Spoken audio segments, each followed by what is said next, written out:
भारतवर्ष के, संपूर्ण भारतवर्ष के, बल्कि जहां जहां भी हमारे साहब के नेमी प्रेमी हैं, कबीरपंथी हैं, हम आप सबकी समाज की तरफ से अपने हृदय मंदिर के आराध्य के श्री चरणों में हमारे छत्तीसगढ़ शासन से कुछ मांग कर रहे हैं, कुछ हम निवेदन कर रहे हैं, कुछ हम आग्रह कर रहे हैं, सत्याग्रह कर रहे हैं, हम कुछ मांग रहे हैं। उसी को मैं आपके समक्ष पढ़ करके सुनाऊं। एक पहली मांग है, हमारे नवोदित वंशाचार्य परम पूज्य पंत श्री हुजूर उदित पुरीनाथ साहब अपने सत्य पंथ के प्रचार हेतु पूरे भारतवर्ष में भ्रमण कर रहे हैं और वर्तमान में उनकी हत्या के नियत से किए गए हमले को दृष्टिकोण में रखते हुए हम समस्त कबीर पंथ के समस्त भक्तजन जितने भी हैं अपने सदगुरु, अपने परम पूज्य पंत श्री हुजूर प्रकाश प्रणाम साहब और इस धर्म परिवार के लिए तत्काल Z+ सिक्योरिटी की मांग करते हैं। हमारी दूसरी मांग है, वर्तमान में हमलावर उपद्रवियों के द्वारा किए जा रहे हत्या के प्रयासों और दामाखेड़ा की शांति को भंग करने की गंभीर समस्या को ध्यान में रखते हुए कबीर धर्मनगर दामाखेड़ा में तत्काल एक स्थायी पुलिस थाना स्थापित हो, जहां 24 घंटे सशस्त्र पुलिस बल अपना तैनाती रहे, गश्त पर रहे। क्योंकि दामाखेड़ा गांव में नशा करने वाले और असामाजिक तत्वों की संख्या बहुत अधिक बढ़ चुकी है और जिसके कारण यहाँ के निवासियों का जीवन खतरे में है। हमारी तीसरी मांग है,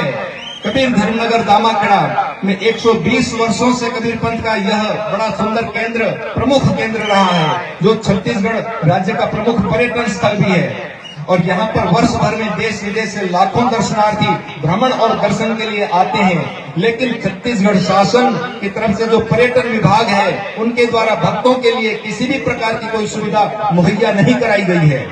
जबकि हम कबीर पंथ के भक्तजन तत्काल शासन से यह नियमानुसार सभी प्रकार की सुविधाओं की मांग करते हैं, जो उनका दायित्व है। चौथा, कबीर धर्मनगर दामाखेड़ा भारत में कबीर पंथ का सबसे बड़ा मुख्यालय है।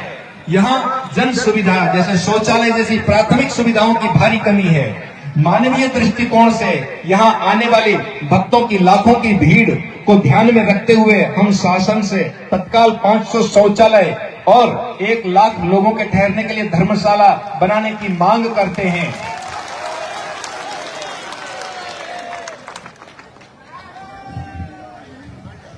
अगली मांग है हमारी,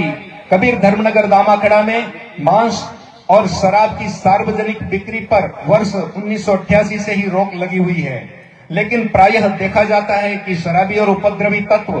के द्वारा पड़ोसियों के गांव से शराब और मांस लाकर दामाखेड़ा, कबीर धर्मनगर दामाखेड़ा में के क्षेत्र में शराब और मांस का सेवन किया जाता है। और इसलिए हम सरकार से मांग करते हैं कि तत्काल दामाखेड़ा के 10 किलोमीटर के क्षेत्र में, 10 किलोमीटर के सर्कल में किसी भी प्रकार के अंडा, मांस, शराब और किसी भी प्रकार के नशीले पदार्थ की सार्वजनिक बिक्री और सेवन पर तत्काल प्रभाव से रोक लगाई जाए। हमारी अगली मांग है, कबीर धर्मनगर दामाखेड़ा कबीर पंथ का प्रमुख केंद्र है, जहां वर्ष में अंतर्राष्ट्रीय स्तर के बड़े कार्यक्रम आयोजित होते हैं और उस समय देश विदेश के भारी संख्या में 30 लाख से अधिक संख्या यहाँ भक्तजन का आना जाना दामाखेड़ा में होता है। और इसलिए हम आम जनता और भक्तों की यातायात आवश्यकता को ध्यान में रखते हुए विशेष अवसरों पर दामाखेड़ा के आवागमन हेतु रायपुर से, बिलासपुर से, भाटापारा से और जिला कबीरधाम से विशेष यातायात बस वाहन की सुविधा मुहैया कराई जाए, इसकी हम पुरजोर मांग करते सभी कबीरपंथी भक्तजन।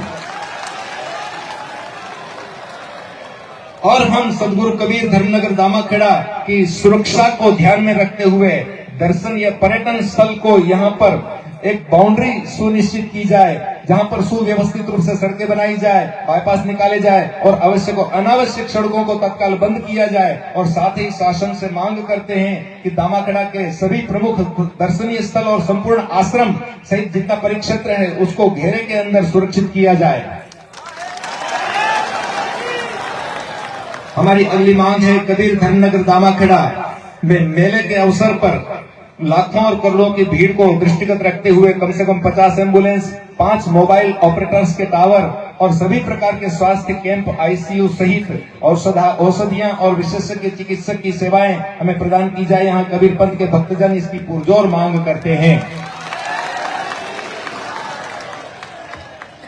और हमारी जो यह मांगे हैं यह पूर्णतः जायज है और प्राथमिक आवश्यकताओं पर आधारित है और इसलिए हम सरकार से यानी छत्तीसगढ़ शासन से निवेदन कर रहे हैं कि उक्त मांगे तत्काल प्रदान की जाए, अन्यथा भारत एवं विदेश के करोड़ों कबीरपंथी छत्तीसगढ़ एवं समस्त भारतवर्ष में अपनी नाराजगी प्रकट करने हेतु बाध्य होंगे और इसकी जिम्मेदारी स्वयं छत्तीसगढ़ सरकार की होगी। यह एक प्रशासनिक प्रक्रिया है, यह एक व्यवस्थित रूप से कार्य करने का तरीका है। हम न कोई हुड़दंग कर रहे हैं, न हम नियमों को तोड़ रहे हैं। हम एक उचित मांग को लेकर सरकार के पास जा रहे हैं।